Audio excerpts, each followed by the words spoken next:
Hello friends, I want you to brace yourselves for an excruciatingly long video on Porsche options. Why would we do this? We do this so that I can share my experience on these options with you so you can make better decisions when it comes to options. Options on Porsche cars, like so many luxury cars, are extremely expensive, so you want to get the bare minimum number of options that will make the car personalized to you and give you features that you actually end up using instead of just being a waste of money. The other thing I'd say about options is that you should build the car to your requirements, not the next owner.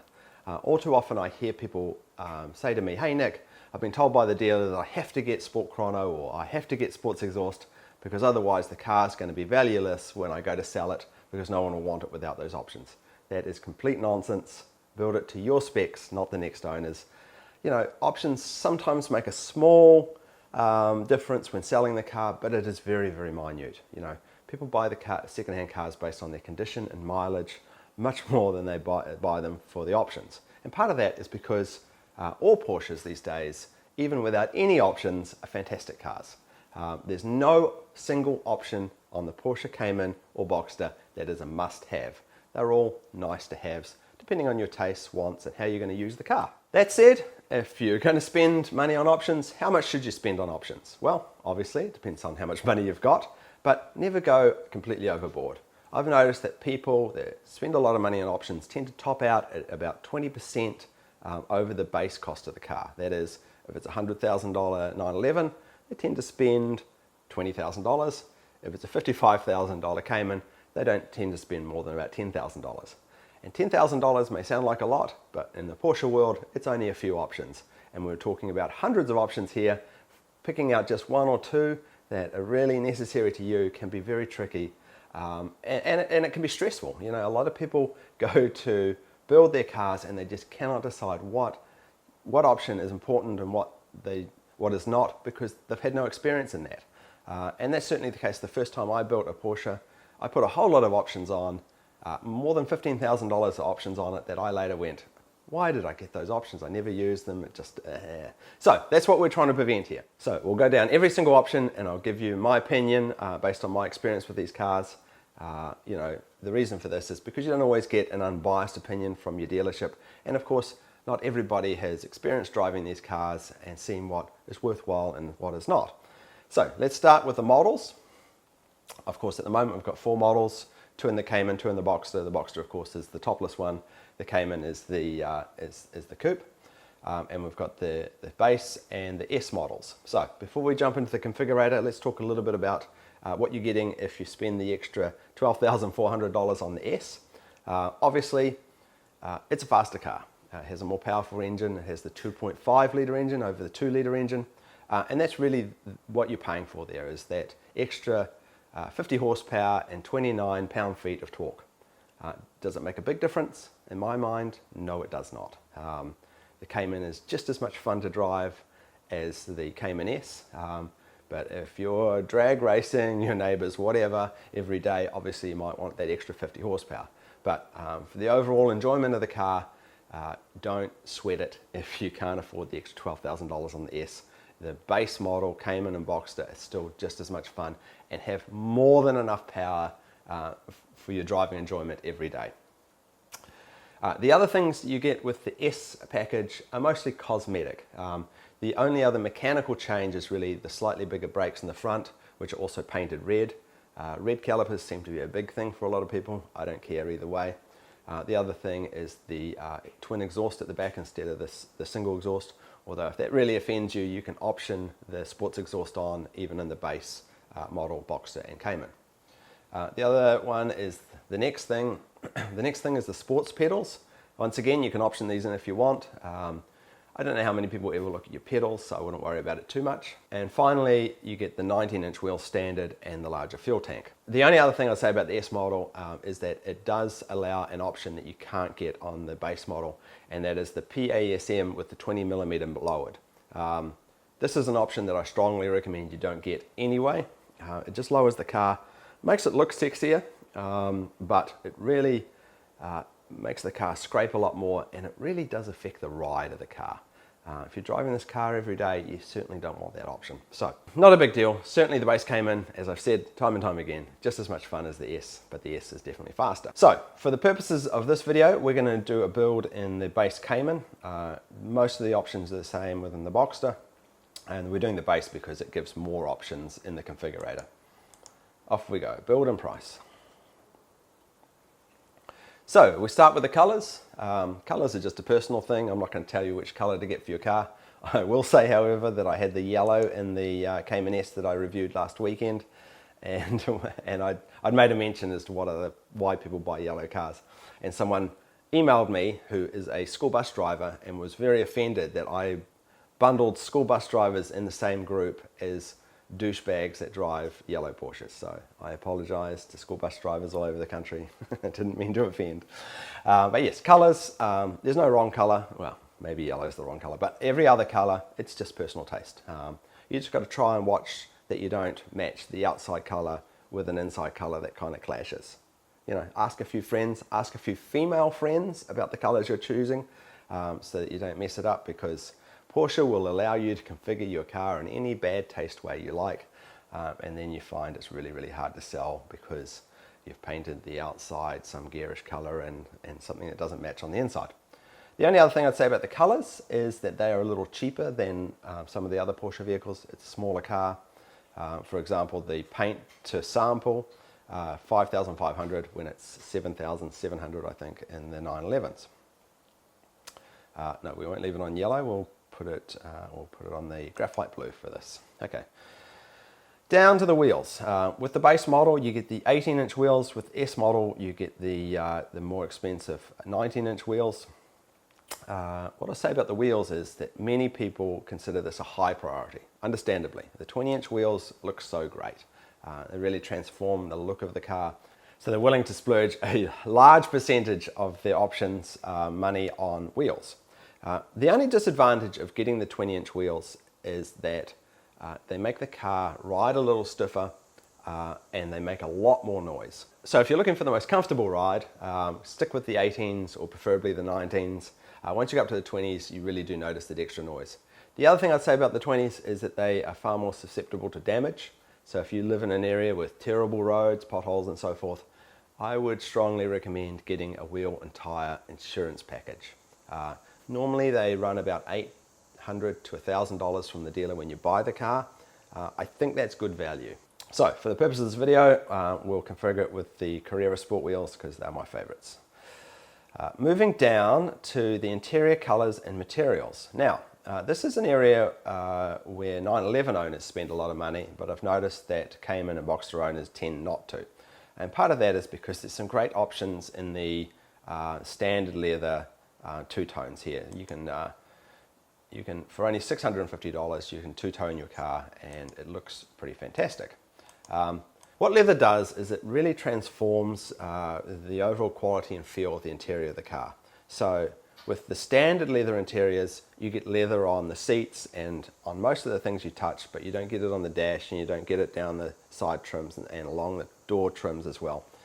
You have to step up to the full leather interior, that's $2,500 to get that. Is it worthwhile? Well, it just comes down to your personal taste. It does make a big difference to the interior of the car, but $3,000, you know, the $650 option is more than enough for most people. And aside from the leather options, there's also an option called Sports Text. This Sport Text option is a type of fabric. It's fabric in the centers and leather around the outside. I got this in my 911 and I'm super happy with it. It's one of my favorite options. It is expensive, however, as you can see. This is also a $2,500 option. And it makes it a bit tricky configuring the car in this because certainly if you get the graphite blue, then it has to be really matched with another blue or a neutral color on the outside.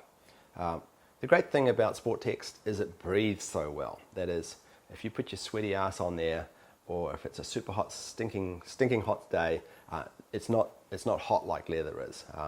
And it's a lot softer. The seats feel a lot softer with this material. There are two disadvantages with the Sport Text seats, and that first one is that it has to be configured with the Sport Plus seats, the bigger bolster seats, either the 2-way or the 18-way. and the other one is that it's not compatible with the seat ventilation, the thing that sucks air through. That's only with the leather seats. So if those two things are important to you, Sport Text is out. But otherwise, yeah, I'm just in love with Sport Text. I recommend it to everyone. But otherwise, the only other option, the most expensive one, which almost no one gets in the Cayman or Boxster, $4,470, is the natural leather. Natural leather just looks different. It's softer. It's got the grain on it. It's very pretty. If you get it in the cognac, it's a little harder to match with outside colors. I very, very rarely see that in these cars because that is a major expense on this car. So yeah, I think most people would be pretty happy with a $650 option. Moving down to the seats, and this is a really important one. The seats, more than any other option, have an impact on the comfort of the car. And I can't stress enough how much more comfortable the Sport Seats Plus are. The 18-ways, I've got that in my car, but the standard sport seats, either the 2-way or 14-way, they're just a more firm seat. They're able to cope with all different sizes and shapes of bodies. So if you want to play on the safe side, certainly get the sport seats.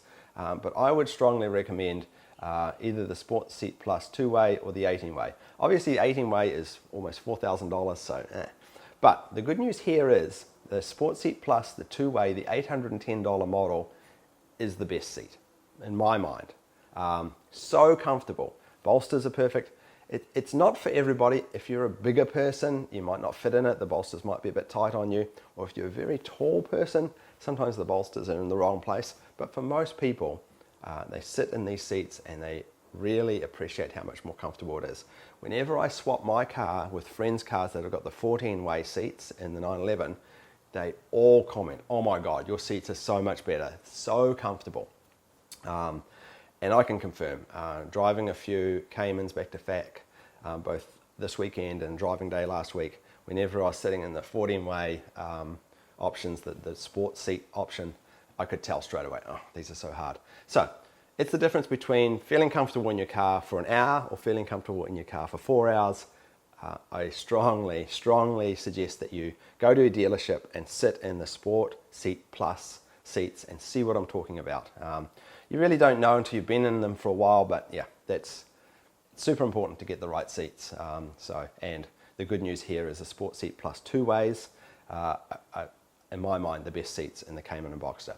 What does 2-way mean? Well, it's just got an electric adjustment for the back to move backwards and forwards. Everything else is manual. There's a slider for going forward and back, just like the 1970s, and there's a crank handle for lifting the seat up and down. We can cope. If you've got the money to get the 18-ways, the 3,800, that's great. That adds a bunch of other things as well. Not only does it add adjustment to the bolsters and every other thing, the forward and back on the seats, everything, obviously being 18-way, it also adds the memory package, which memorizes where the steering wheel should go, and it's a nice package, but obviously $4,000, it's a lot of money. I'd go with the 2-ways. Okay, on to packages.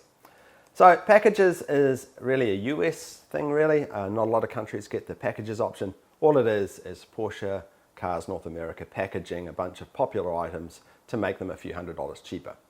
The downside of the packages is that it forces you to get one of the expensive seat options. So if you can afford the expensive seat, either the 14-way or the 18-way, then the premium package, if you're looking to get those options, which most people are, that are enclosed in those packages, hey, go ahead and buy the packages. But otherwise, as I said, it's not really necessary to get one of those expensive seats, so you might want to avoid the packages.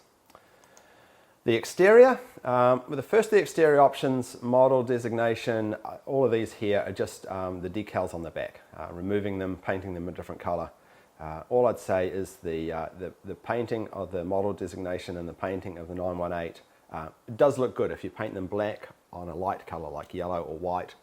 That's an effective way of showing some contrast instead of leaving them just standard silver. Whether or not that's worth it for $220, it's up to you, but yeah, it really depends on the color of your car. If it's a lighter color, painting those can look quite effective, or deleting them for free. Model designation on doors in silver, also available in black, $310. What this option should actually be called is how to make your brand new Porsche look like a 97 Pontiac Sunfire. This just looks terrible in my eyes. And what I say about this is Instead of buying it off the configurator like this, you can get it from third party and from Porsche parts directly in a form that can be easily removed. So I know people that have bought this and then decided they don't like the look of it and taken it off. So get it third party instead of buying it on the configurator, because it's much harder to remove when it is factory installed. And that leads us to the window trims and triangles painted in high gloss black, which is this area here. Once again, it's one of those things that you either love or hate. High gloss black, you know, if you're going to do one thing, you tend to get carried away and do everything in high gloss black. It's a personal taste thing. I don't see it that often, and if I do, it's, as I said, on a white or a yellow car. Buy xenon headlights, including Porsche dynamic lighting system. This is a little misleading, this option, because you get the buy xenons anyway without spending the $970. What you're getting with the $970 is the dynamic lighting system, which is it allows the lights to move and look into corners. It's very effective. Whether it's worth $1,000, I don't know. It really comes down to how much night driving you do in the country, on twisty roads. If you're doing that type of driving, hey, definitely get it. If you're driving mostly in the city, this is an option that probably you can skip over. And the next one is something you can definitely skip. What you're paying for here with the extra $700 is the lights to be tinted. You have to be pretty rich to want to do that and spend that sort of money. The next one is the LED lights. This is very controversial in the 911s because it comes standard in so many options. The LEDs are definitely brighter. They're great lights. I did a whole video on it comparing LEDs to xenons on my car. I think they're about 20% brighter overall. But that said, the xenons are super bright as it is. You're already blinding so much of the oncoming traffic with the xenons. You don't really need to go to the LEDs. $2,140. There's three things I'll say about the LEDs. First one is the look. You know, they look kind of futuristic, so if you like that look, sometimes that's worth the money for you. The second one is people often get told they should get the LEDs because they last longer. This is kind of true. The xenon bulbs tend to need replacing every 10 years, and people freak out about that. But here's the good news. The xenon bulbs cost $90 to replace. So if you have to spend $90 every 10 years, I don't think people are going to be too worried about that cost. So don't get talked into LEDs just because they last longer than xenons. And the third thing is the LEDs include PDLS+. This is a feature that's supposed to work as an anti-dazzle feature, sees oncoming headlights automatically, moves the headlights out of the way of the oncoming traffic. It sort of works. Certainly not worth $2,140, but yeah, if you love the look of the LEDs and you want the brightest lights, that's the option for you. Otherwise, save your money and spend it elsewhere. Speaking of saving your money, tinted tail lights, $580. Okay, the good news here is if you are in love with tinted tail lights, you probably purchased the tinted front lights as well. The tinted rear lights you can get for half this price through Porsche parts suppliers. Don't buy it on the configurator. If you really want to do this, you can do it cheaper after you get the car. Porsche entry and drive. This is an option that is often pushed by the dealers for some reason.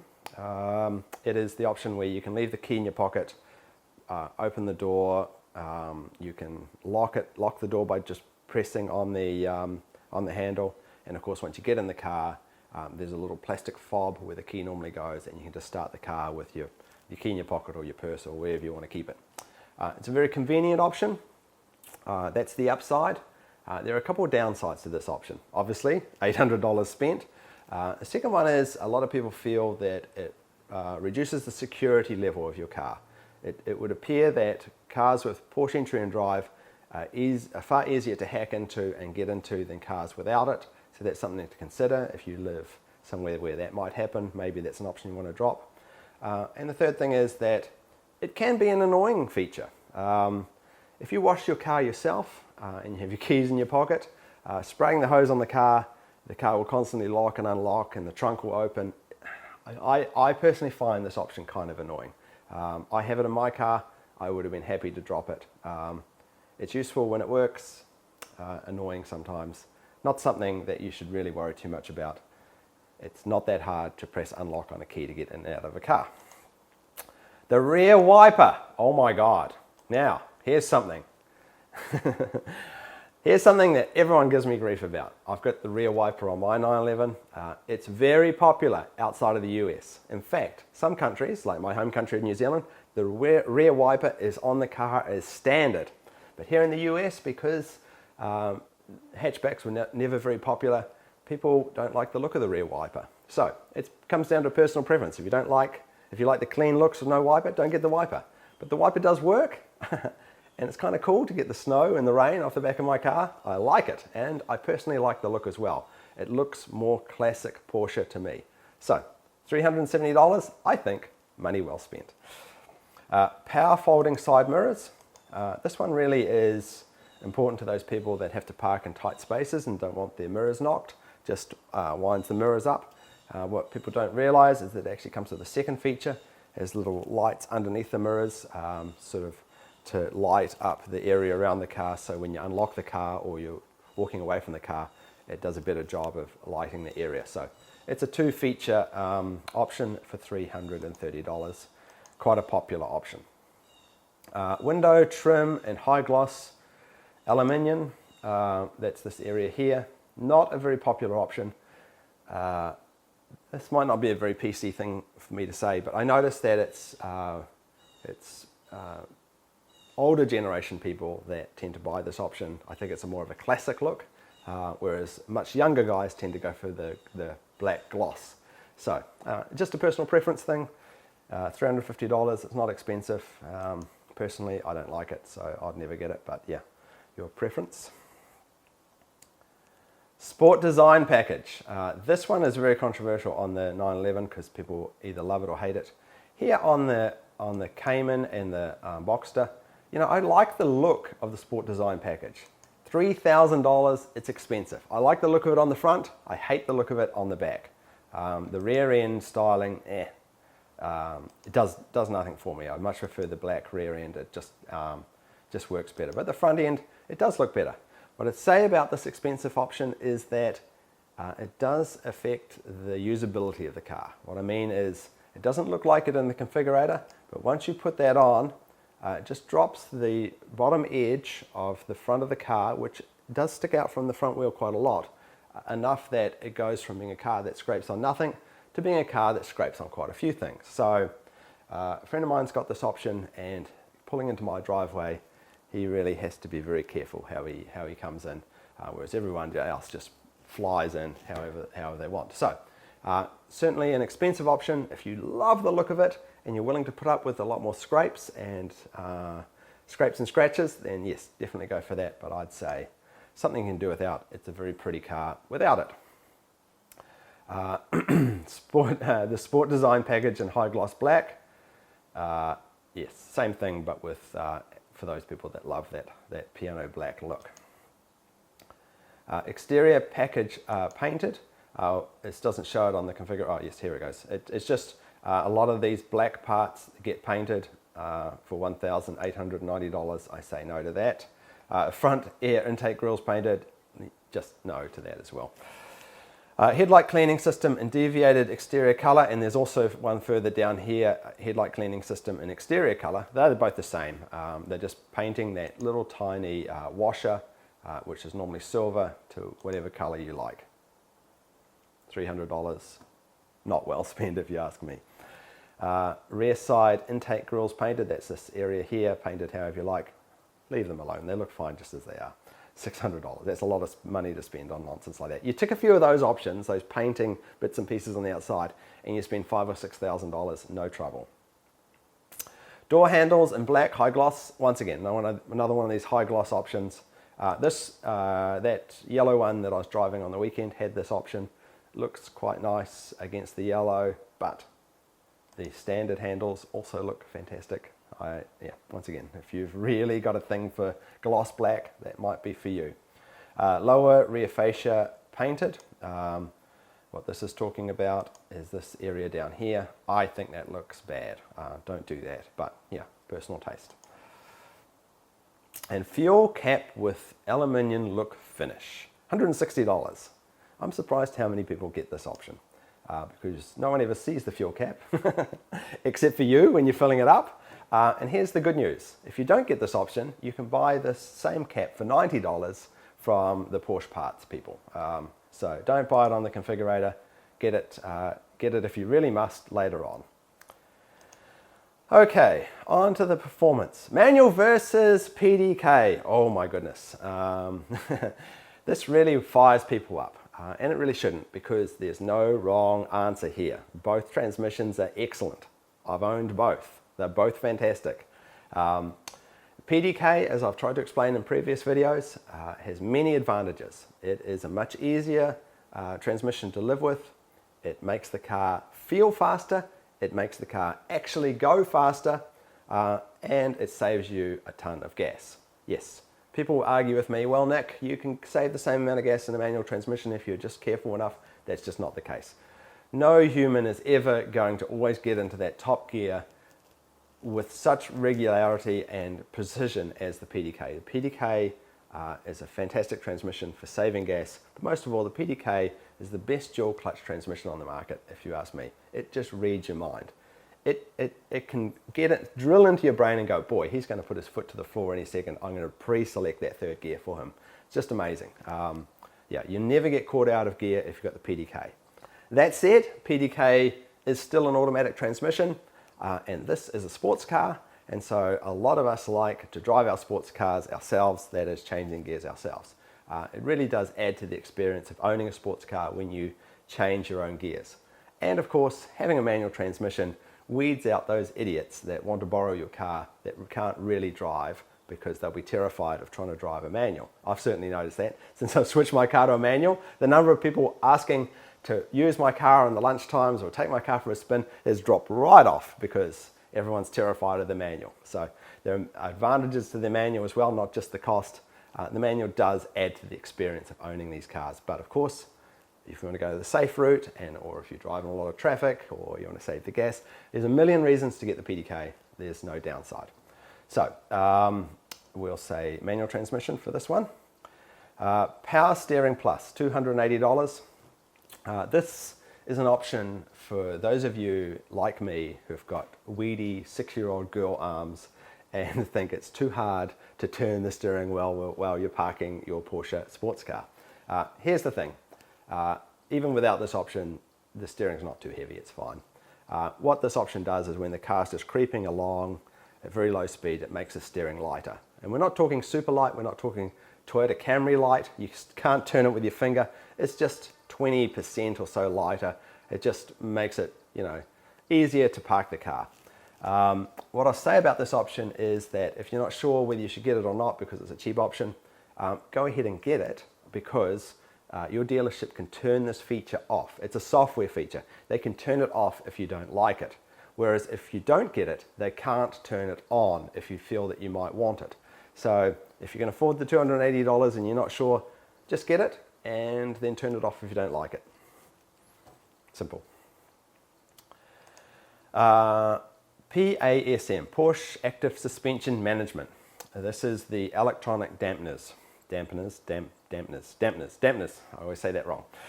This is the electronic dampeners. I don't think they're necessary, is the short version of the story. They do work. You put in sport mode, you stiffen them up, you can instantly feel the car stiffer. If you're going to be tracking the car or driving it really hard, sometimes this might be a good option. $1,800, it's kind of expensive. What I've noticed is the car without this option still handles beautifully, and with this option it handles beautifully, plus the ride is a little stiffer. So if you want the most comfortable Cayman for all conditions, or Boxster, don't get this option. The other reason for getting this option is the next option, the Porsche Torque Vectoring, PTV.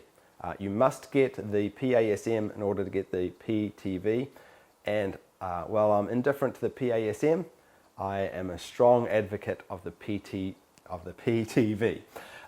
What is the Porsche Torque Vectoring? Well, it's Porsche's way around not having a limited slip diff in the back. That is, it uses the brakes and so forth to help spread the torque of the engine, the power of the engine, to the rear wheels, to the wheel that has the most grip, or to help with cornering so that one wheel is getting more power than the other to help the car around the corner.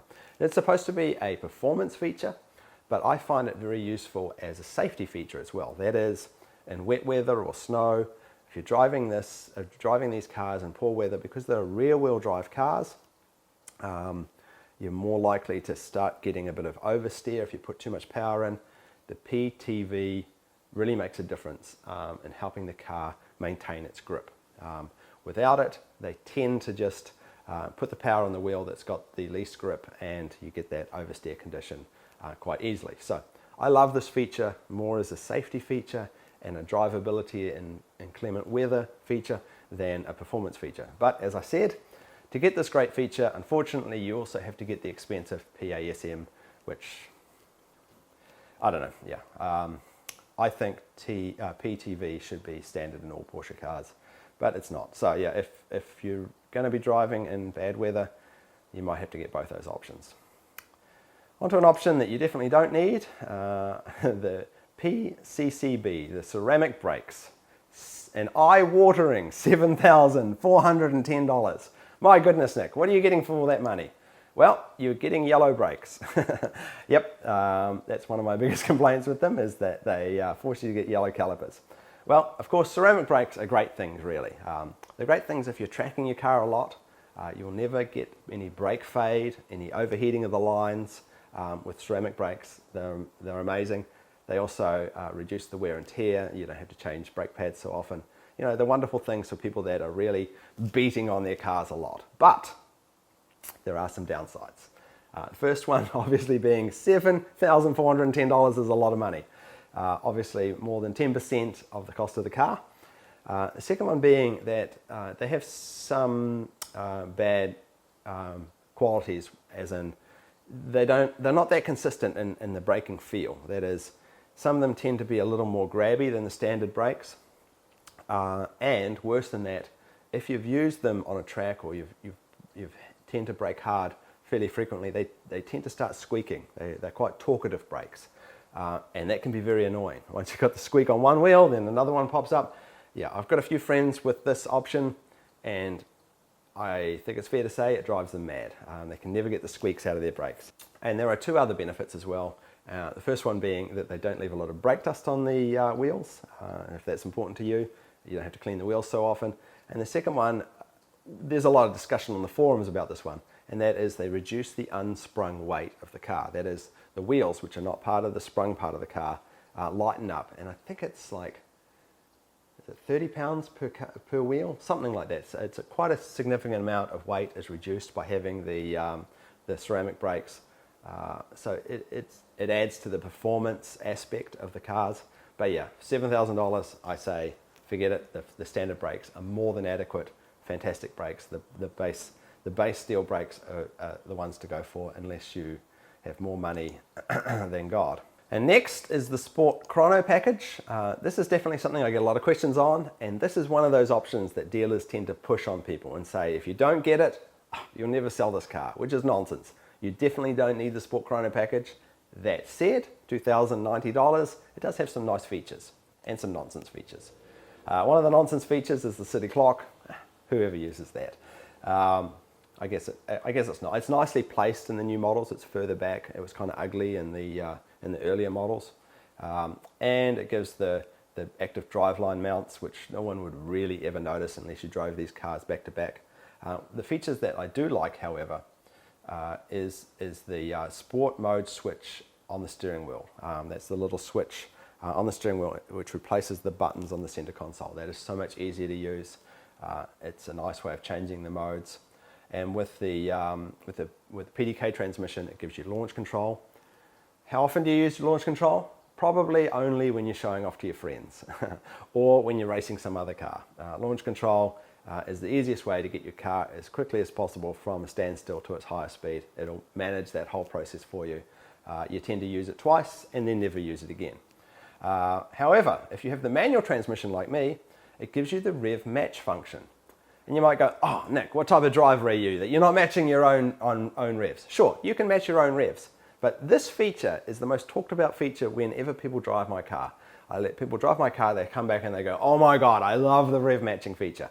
And it is one of those features that I tend to use every day as well. Sure, you can be rev matching yourself and be a hero and so forth, but it is so nice just to come off an off ramp and have the car hit the revs exactly and it sound perfect and you sound like a hero, and it just, to me, substantially improves the enjoyment of the car. I love that feature, and that is a feature I use every day. So if you're buying the manual transmission, I would strongly recommend getting the Sport Chrono package. If not for you, for everyone else who's impressed with this feature, because boy, that is a feature everyone comments on. Onto the sports exhaust system. Here in tailpipes in silver and black, gives you the twin look at the back and this little switch inside to change it between sport mode and non-sport mode. I'm going to put my neck out here and say this is a definite do not get. It doesn't seem to make that much difference to the quality of the sound in these 4-cylinder engine cars. If you want to improve the exhaust sound of your car, go for a third-party option. In the 911, it's a little more grey, and I did a whole video on the differences between the sports exhaust and the non-sports exhaust for people to argue over in the comments. But in the Cayman, Cayman S, Boxster and Boxster S, I think the $3,000 is a waste of money. I will do a whole separate video on it just to prove my point. But yeah, it makes it a little louder, does not improve anything, don't bother. If you really want the twin tailpipe look, you can go for the $660 option, silver or black once again, and get the twin tailpipes if you really want to. Extended range fuel tank, $140. This is a standard in the S models. If you want to not have to stop at the gas station so often, tick that option. On to the interior. Boy, how long is this video so far? The first one's an interesting one. ACC, Adaptive Cruise Control. I had this in one of my previous cars. It works very well. It's a great system, but not for everyone. This is a system if you're doing a lot of highway cruising. You can turn it on and it uses radar to measure your distance in front of the car, between you and the car in front of you. As it slows down and speeds up, your car will do the same thing and adjust the distance between those cars depending on the speed. And it works out when cars cut in front of you, puts a bit more space between you. And of course, if the car in front of you suddenly brakes, it'll brake right up to emergency braking. Like, it'll use full emergency braking to slow down if the car in front of you is slowing down as well. It's a great feature, it works very, very well. That said, it has to be on for those features to be used. When it's turned off, it just becomes the Porsche Active Safe, which doesn't do any braking for you, but will beep when it thinks you're about to collide with something. I only ever had that happen to me once. I must have been text messaging or something, whatever, doing something illegal and wasn't concentrating on the car in front of me, and it beeped and I was able to slam my brakes on before I hit the car in front of me. So, if you are a distracted driver, this might be a good option for you, or if you're a driver that does a lot of highway miles, it's a pretty nice option as well. The nice thing about it in the Cayman and Boxster is it's much cheaper than in the Porsche 911, even though it is exactly the same option. Porsche 911 is $2,490 for the same thing. So 35% less, bit of a savings. However, one thing I'll say about this, it can only be optioned if you have PDK. It will not work. It cannot be added if you only have the manual transmission, which is a shame. Lane change assist. This feature I'm sure will be standard in upcoming models. It is excellent. What I like about the lane change assist in the Porsches is the way they've implemented the lights on the inside of the car, and it comes on as a gentle glow instead of a flashing light like you see in a lot of other cars. And I really do notice it in my peripheral vision, and I find it's the best lane change assist in any model cars that I've driven. I like how they've implemented it. Once again, it's cheaper than in the 911 at $700. I don't know why these cars, the Cayman Boxster, get things cheaper, but that's nice for you guys buying them. If you can stretch to $700, that's a cool feature. Automatically dimming mirrors with integrated rain sensor. Yes, if you want automatic wipers and you want your mirrors dimming at night, which is a very nice feature, this is the one to go for. $700, it's kind of pricey, but definitely worth stretching to if you can, because who hates lights glaring behind you. And we're talking about all three mirrors. The inside mirror and the outside mirrors all have that little LCD panel inside them, and they darken up automatically so you're not getting that glare. Nice feature. Light design package is pretty cheap and works quite well. Just adds little lights around the edges and some extra lights up in the dome, particularly if you've got a dark or black leather interior. The lighting inside a Porsche at night is not the best. The light design package fixes all that. $350 recommended if you can stretch to it. GT Sport steering wheel and heated multifunction steering wheel. Certainly, let's start with the second one. Heated multifunction steering wheel. If you can stretch to this, I love it. I love the way, instead of having the stalk on the side, you get all the buttons on the top. It just makes the day-to-day usability of the car so much easier. When you can change your volume, change the functionality, move through the menus and everything just with your thumbs on the steering wheel instead of fiddling with stalks or going all the way to the PCM screen. Well worthwhile. And of course, it also adds heating. Who doesn't like a heated steering wheel in the winter? So that's for $500, I think it's a pretty worthwhile upgrade. However, Sport GT steering wheel, what this does is, if you look carefully, you'll see that it actually reduces the diameter of the wheel. Very nice. We all like a smaller wheel. It's like driving a Mazda Miata.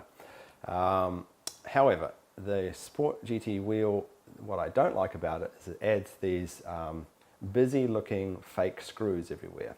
I like the size, but I don't like the little fake screws. Looks too busy, messes with my OCD, but a lot of people love the look of those, and so that's an easy tick. $330, not expensive to get a smaller, sportier looking wheel. 2-zone automatic climate control. Here is an example of where the Boxster Cayman people get a little screwed over. This is standard in almost every other model of Porsche except for the base model Macan. Do you need it? You do not. How often are you wanting the interior of your car to be a different temperature on one side, your passenger side, than you? Not that often. Probably not worth the $770. However, I will say this, the button layout with this option ticked is far easier to use than the button layout without it ticked. But you'd get used to it pretty quickly. Certainly not something I'd worry too much about unless your partner happens to live at a completely different temperature zone than you, then certainly go ahead and get it. Seat heating. Well, for those of you like me that live in the Russian tundra for a few months a year, this is a super nice feature. Heating your seat is a bit of a luxury touch. Is it 100% necessary? No. $530 necessary? Well, that comes down to your personal preferences. It's certainly high on my list of priorities, so I'd always tick that one. It's one of the options that's also included in those package deals at the top if you're willing to get the 14 or 18-way seats, so you can get a little cheaper through those packages. Seat ventilation. As I said before, seat ventilation is not available on all the seats. With the Sport text, you can't get it. But for most options, you can. Ouch, at $740, it's kind of pricey because it adds a bunch of motors into the seats, and you can sometimes hear the noise of it sucking the air away. Super nice if you live in a very hot area though, and you've got a black interior. This is the one to go for. But certainly you can live without it if $740 sounds kind of expensive to you, as I'm sure it does for most people. Smoking package, free. How many things do we get free? And because it's free, most people tick this option. I personally never tick this option because I like the little hole here, the little cubby hole. I stick doggy treats and coins in there. But what it does is it adds a flap over the top of that and a cigarette lighter in there, and a lot of people like the way it completes the look of the center console. So a nice free option. And speaking of free options, luggage net in the passenger footwell. I think everyone pretty much ticks this because, hey, you're getting something free from Porsche, which we never do. I would say that I probably would never tick this again either, because the reason why is that while it's nice and free, it is the most useless little net that fits nothing and also messes with my OCD because it just doesn't look consistent with the interior of the car, so I don't bother with that. But yeah, most people will be pretty tempted to go for free options. Fire extinguisher, $140. What, Nick? What's so special about this fire extinguisher that it's $140? Isn't it the same fire extinguisher I can buy down the road for $30? Yes, it is. What you're paying for here is the mounting of the fire extinguisher as opposed to the fire extinguisher itself. because you can buy this exact same fire extinguisher from Porsche parts for something like $40. But you have to drill the holes yourself and do horrible things to your car. So if you really want a fire extinguisher, if you're setting off fireworks inside your car or doing smoking pot, I don't know, doing things which might cause driving on tracks, flipping your car a lot, doing things that your car's going to catch on fire, go ahead, spend $140. Otherwise, skip that option as well. Sport style pedals and footrest. This is only an option on the base models. This is standard on the S models. Gives you a little bit of glitz to your pedals. How many people look at pedals? I don't know. I personally wouldn't bother with this option, but yes, it gives the pedals a bit of a fancier look. Interior painted with the standard interior or the leather interior. Do not do this option. Oh my God, this is the worst option that Porsche offers, I think. It is the fastest way to make your car look cheap and nasty. Basically, they put plastic painted panels in, they look, and when you touch them, they feel awful. Really cheapens the interior of the car. I know there's some people that love this. I'm going to say, I'm sorry, but you're wrong. This just looks terrible. This looks 1982 car terrible. Just don't do this to your poor Porsche. One of the worst options. If you're thinking about doing it, stop doing drugs. Say no to drugs. This option, just awful. Climate control panel painted, same deal. Don't stop painting the inside of your car. Just stop it. Vehicle key painted with the leather pouch. I can't tell you how many people do this. Okay, so $530 to get your key painted the same color as the outside of your car. Okay, if you have so much money that you can afford this, go knock yourself out. Put your key on your desk, have people notice it, looks cool. They do tend to get scratched up a bit, vehicle keys, so I don't know that I'd ever waste my money on this, but it does come with a nice little leather pouch to protect it.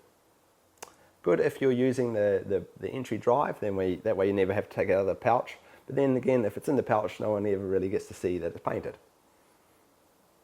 We could go on for hours about that option. Instrument dials in Luxor beige, instrument dials in Guards red, instrument dials painted. All of these color options, $700. Pretty popular, this option. What I'll say about this option is it makes the instruments harder to see in certain lights, especially twilight, between night and day. Instruments much harder to see with any of these painted options. I would tend to recommend sticking to black if you can.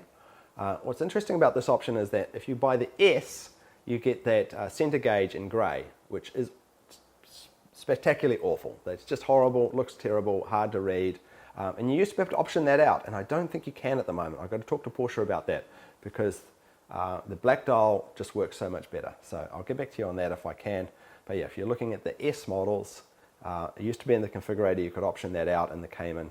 Now you can't, you're stuck with that horrible grey gauge. But yeah, if you're going to spend $700, if you want to get a painted gauge, I recommend getting the Sport Chrono painted. Then, because that's what people see, it's in the center there. If you've got a red on the outside and you want the red, whatever, you want to give a different color tone inside your car, get the Sport Chrono painted. That's a much more sensible and cheaper way of doing it, $420, as opposed to your gauges, which you need to be able to read all the time. I don't know.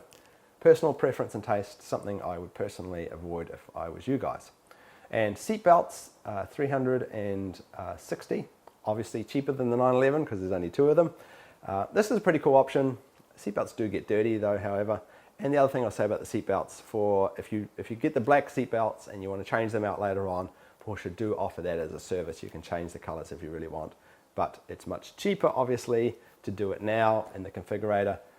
Match some of the interior tones and colors of your car with your seatbelt. Pretty fancy. And these days they even offer it in Miami blue. Good God.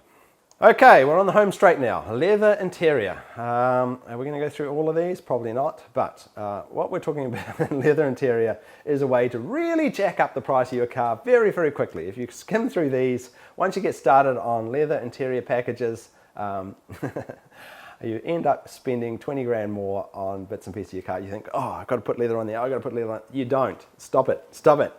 Bad boy. These are more common in the 911s because these are expensive options. The interior leather package replaces the silver trim around the edges. There's two prices here, one if you've got the standard and one if you've got the leather. It's expensive. I did this in my car. You know, I've got the chalk leather in my car, so I got rid of the cheaper looking silver trim. But the silver trim is perfectly fine. This just replaces those edges. It's an expensive option, $1,000. I don't know. I wouldn't do it in a Cayman or a Boxster. Dashboard trim, once again, the dashboard, this area here gets done in leather, very expensive, skip it. Extended interior package, it adds along the top of the dashboard, which you never see, and parts down the edge, additional leather. No, don't do it. No one ever notices, Interior package with deviated thread. I'm a big deviated thread fan, but you can do it with the combined packages. You don't need to go and spend $2,390. I don't know. All of these deviated options are expensive and you can get carried away, but maybe one or two of them here or there. If you guys are really interested, I could do another video just on this subject because it is complex and confusing as to what you get for all of these options, and I don't want to go into such detail in this video. Tell me in the comments if you want me to go and do a whole other boring video on leather options, because that is a hour-long subject on its own. Seat centers and deviated leather, changing that center part of the seat to a different color, $560. It can really brighten up the interior of the car, but once you've done that, where do you stop? Porsche crest on the headrest. This is a super popular option. A lot of people do this. Does anyone ever notice? I don't know. $290, I never bother. Some visors in leather, $600. No, you don't need that. Steering column casing in leather, $470. Now, I'm going to say no, you don't need that, but I did it in my car.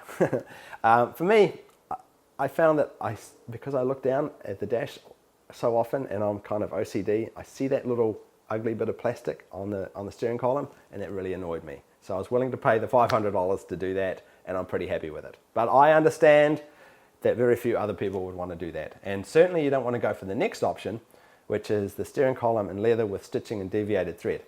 Obviously, I'm a big fan of deviated thread, but not on the steering column. The steering column, when you deviate thread it, the thread reflects into the dials, and it's very annoying. So skip that $610 option. Climate control panel in leather. I think you know my answer to that one already. And custom package gear levers. This is expensive. If you've got the manual and certain interiors, it also changes the color of the boot around the gear lever as well. But for $1,000, just say no to that. Storage compartment lid with Porsche crest. That's the storage compartment in the center here. That and the next option, the storage compartment lid with model logo. Also popular options because they're pretty cheap. I would tend to go with the model logo if you ask me, my personal taste. I did that in my car. Who really cares though? Whoever notices that. What I would say is that when they do that, they slightly upgrade the quality of the leather. So because you're touching that all the time, it might be worth considering. Here we go. Here's a good one. Seat belt plus backrest shells in leather. What they're talking about here is the back of the seats in the Sport Plus. Let me turn that on for a second. So it changes this. Without that option, you can see there, it's just a plastic silver grey, which does annoy me personally. However, this is a Cayman and a Boxster. There's no one sitting behind you. No one's going to notice. The only time you're ever going to see that is when you fold the seats forward to put something behind the seats, which is very rare in these cars anyway. So this is a complete waste of money. And if it really annoys you, like it annoys me, you can get a third party to do it for half the price. This option, just say no. Just say no. $1,640 to put leather on an area that no one will ever see. No. Oh, but don't worry, you can spend even more and get it with deviated thread. $1,770. No, just no. Custom package, the gear selector, that's the, I think we talked about that already, didn't we? The fuse box covers in leather, $380. If you can't be seen at the local country club because your fuse box cover is not covered in leather, this is the option for you. Otherwise, skip right across that. And same with deviated floor mats and leather edging. You know, the thing about floor mats is they're designed to be changed out every couple of years to freshen up the interior of your car. Don't waste your money putting leather on them. Interior door sills, guards and leather, that's once again when you open the door along the edge there, $620. You do not need that. Door sill guard, with the deviated thread, you don't need it either. Okay, Alcantara. I'm just going to go no. No to this whole thing. Okay, we'll talk about it briefly. In the 911, the roof lining in Alcantara is standard. And it's nice, sort of, because it kind of helps with sound dampening, yep. But not necessary, and personally, not a big fan of this horrible product as well. So not worth spending $1,100 on. Some people like this option with the steering wheel because it gives additional grip, gives you the true sports car feel. What I will say, and I've said before, is that because of the oils in your hands, it tends to mat down the Alcantara and look quite shabby very quickly. I just am not a fan. It just looks so untidy, it just messes with me. But yeah, if you are an Alcantara fanboy, let's go crazy and spend a couple of $1,000s on Alcantara stuff. Really make the interior of your car shabby. Sun visors in Alcantara, no. Storage compartment, no. Skip through this whole ugly scene. And I would go the same with interior and wood. Who puts wood in a Porsche? I do not know. Maybe that's your taste. I think it looks really odd. I think it looks very out of place. This is not a Rolls Royce. I don't know. Each to their own. If that's your thing, a bit of dark wood in your Porsche, go for it. I say skip through all of those. Interior and carbon fiber is much more popular. You see it a lot more in the 911s. You don't see it so much in Cayman and Boxsters because it's expensive. See, $1,500, $1,800, whatever, blah, blah, blah. And once you've got one of these options, you feel the need to get the rest. You don't need it, but if you are in love with the carbon fiber look, start ticking away on those options. I'm not going to go through them all. They're expensive. They're not worth it. An interior in brushed aluminium, or aluminum, as Americans say. Aluminium's a better way to say it, though.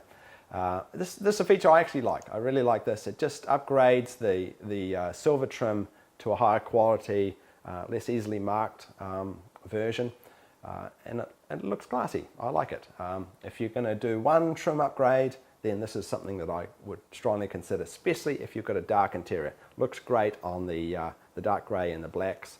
It's a nice upgrade, and of course you can go and do that with the gear levers as well. And with the gear lever here, in some colors, it will also upgrade the color of the boot around the gear lever as well. But if you just have black, then it just upgrades the silver gear lever to a brushed aluminium gear lever. Not a big deal. You don't need to do any of these things. Certainly don't need the pedals and footrests in aluminium. Door sill guards. What the door sill guards does is it makes the guard longer, which looks quite effective. I did that in my car. And if you are nuts, and I must be because I did this in a previous 911 like an idiot, I clicked door sill guards and stainless steel eliminated. What was I thinking? Do not do this. $830. It lights up the model type when you open the door. How many people will ever notice that? I discovered 0 people ever notice that. What a waste of money. Do not do that. And getting down to the end, thankfully, because I'm losing my voice. I'm sick of hearing my own voice. I'm sure you guys are as well. Audio and communications. First one's an interesting one. This one's been a bit of a fight with Porsche, where they accidentally did not include this in some people's cars when it was a standard option. So now it's a tickable option. You can turn it off and on as you like. It's a free option. The voice control works quite well. Obviously, it needs to be integrated with the navigation, which is not standard on the Cayman Cayman S and the Boxster models. So not really a free option because you need the navigation. If you happen to be getting the navigation, then definitely turn this on. It does work very well, even understands my mental accent. You can just say, oh, navigate me to such and such and such and such, and it just does it. Speaking of the navigation, another one of these options which they're shortchanging the Cayman and Boxster people, because this is standard in pretty much every other model. Is it worthwhile? Probably not, because Apple CarPlay these days, if you happen to be an Apple phone guy or girl, you will get navigation on your phone. However, what's good about the Porsche navigation system is that it works all the time. With your phone, you often find your navigation, if you're driving off into parts where there's not great cell coverage, your navigation can fall apart. With the navigation built in, not only does it work all the time, but it's a lot more accurate as well. It's got the little thing on the roof for detecting the satellites, and so you'll always have a more consistent navigation system if you have the built-in one. Is it worth $1,780? Probably not for most people, but for those of you driving all over the place, yeah, it might be worth getting. It is a really nice navigation system. It's the best I've ever used, but kind of expensive. As for the sound systems, I will say the bass sound system is pretty bad, pretty bad. But not terrible. It's not like a car from the 1970s. No. It's fine for some people. It's just very weak. Doesn't have any balls to it. So if you want a sound system with some balls, you have to pay the $1,000 and get the Bose. I certainly would recommend avoiding the Burmeister at $5,000. It's $4,690. Who would do that? Oh, in a Cayman or Boxster, don't bother. The new Bose, the upgraded Bose that they have in this latest generation is very nice. I've got to stop talking like Larry David. But yeah, is it worth $1,000? You have to decide that. If you like listening to your music loud, that's the option to go for. Porsche Connect and Porsche Connect Plus, very confusing options. One of them requires the navigation, I believe. This is the option to have the Wi-Fi in your car and have the SIM card in there as well, so that you can have the Google Maps and so forth, and you can have interior Wi-Fi. You don't need any of this. You don't need any of these features either, unless you're a real techie nerd and you want the very best, fanciest features in your car. I think there's also a slot for your phone if you want to put your phone in the center console, that type of thing. So that's it. This has been a long video. I'm sorry if you've struggled through to this end. You deserve a prize. Let me know if you made it to the end. I'll send you a gorilla. William? Anyway, I hope this has been helpful for you guys. If you've got any questions, put them in the comments down below. Once again, I'll say if you're having trouble configuring your car, you want some advice, you're welcome to email me. If you're having trouble getting a good discount on your car, email me as well. I've got some preset discounts negotiated with my local dealer, which has worked out pretty well for some people buying these cars. Yeah, need any advice, come and talk to me. I get a lot of emails, so sometimes it takes me a couple of days to get back to you, but yeah, I'm always happy to help my viewers configure their cars, and I try to be as unbiased as I can, even though I have some very specific viewpoints on some things. Anyway, thanks again for watching. William and I appreciate your support on my channel. Bye then.